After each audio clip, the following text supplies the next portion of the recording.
Sur le livre que tu es en train de préparer, est-ce que tu peux expliquer un peu l'histoire, les personnages qui vont rentrer en jeu, qu'est-ce qu'il leur arrive, qu'est-ce qu'on va trouver en tant que lecteur dans ton livre? Donc alors en fait le personnage principal, l'héroïne s'appelle Elena. Elle a 26 ans au début du livre. On va la suivre donc dans la première partie sur un an, sur une année. Et en fait, l'objectif, c'est vraiment de rentrer un petit peu dans sa tête, de voir sa vie à travers ses yeux, ses pensées. Donc, il y a des bouts de son journal intime. À un moment, on va rentrer dans l'un de ses rêves. On va la suivre dans ses pensées aussi. Donc, c'est son histoire à elle, son évolution, son changement. Au tout début, ça commence par une rupture. Elle quitte son copain avec qui elle est restée 7 ans, donc une grande partie de sa vie. Et ensuite, de là, en fait, elle se cherche elle-même.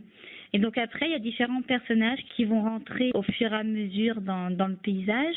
Donc il va y avoir son trio d'amis, Emma, Christelle et Florence, avec qui elle partage beaucoup de choses, beaucoup de rires surtout et de complicité.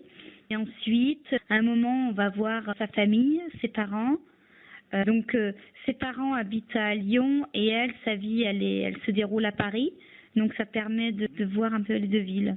Et pourquoi Lyon et pourquoi Paris alors? Parce que comme on dit dans un roman, à fortiori le premier, il y a forcément un petit peu d'autobiographie. Et donc moi, à la base, je suis originaire de Lyon et j'ai vécu plusieurs années sur Paris. Et comme c'était deux villes importantes pour moi et que je connais bien, j'avais envie de les évoquer dans ce roman-là. On sent dans tes mots que tu aimes beaucoup ces villes. Ton héroïne va aussi vivre un petit peu ce que tu as ressenti quand tu es allé à Paris ou que tu vis à Lyon. Oui, tout à fait. Pour le coup, pour les lieux, etc. Le choix des lieux que je décris, comme par exemple à Paris, je décris Montmartre. C'est vraiment un endroit qui me plaît énormément et qui pour moi se rapproche de la Croix-Rousse, qui est aussi une petite colline à Lyon, que je vais décrire au moment où Elena sera à Lyon. Donc je me sers, oui, effectivement, de mon ressenti à travers mes mots. Dans ton roman, il y a le rêve qui est très important et qui débouche aussi sur la réalité. C'est un petit peu ce que tu m'avais expliqué, c'est ça? Oui, voilà. En fait, j'avais envie qu'il y ait un espèce de mix entre le rêve et la réalité.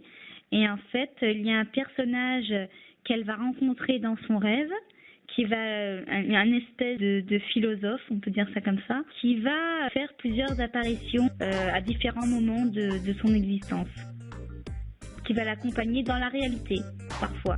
Donc c'est une romance, mais une romance qui grandit un petit peu au fur et à mesure du récit, hein.